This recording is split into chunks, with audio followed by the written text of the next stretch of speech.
Autour de la table, une vingtaine de médecins spécialistes, généralistes et infirmiers du réseau Douleurs Sarthe.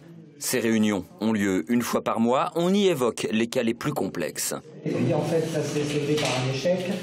Non seulement un échec de tentative, mais en plus ça lui a déclenché des douleurs neuropathiques assez violentes au niveau... Il y a des situations où c'est vraiment difficile de trouver, tant dans le diagnostic ou dans le traitement, et le fait de partager avec les collègues, c'est vraiment précieux. Ouais. On apprend des choses, aussi bien la thérapeutique que la conduite à tenir, et puis on a des conseils avec d'autres collègues, c'est toujours indispensable.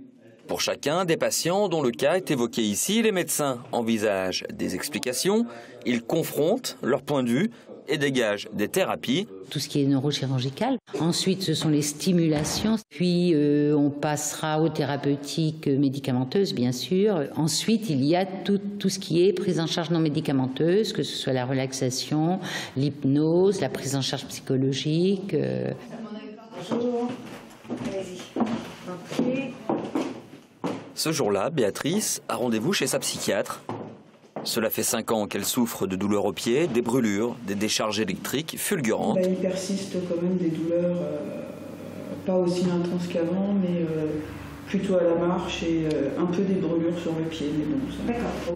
Et pour la soulager, la solution adoptée est l'hypnose. Vous allez fixer un point lumineux, vous pouvez fixer la lampe là. On va commencer par simplement une respiration abdominale.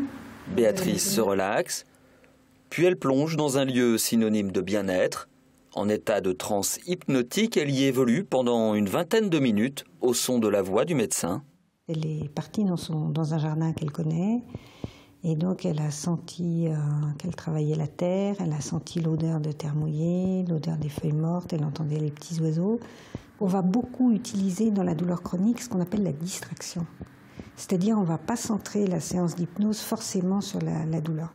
Des séances associées au bien-être pour Béatrice, à tel point que lorsqu'elle a mal, elle s'auto-hypnose pour chasser la douleur, des techniques qui font partie de son quotidien.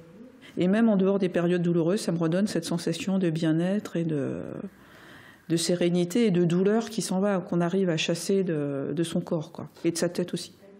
La douleur, Béatrice la ressent encore, elle fait toujours partie de sa vie, mais sa vie n'est plus centrée autour de cette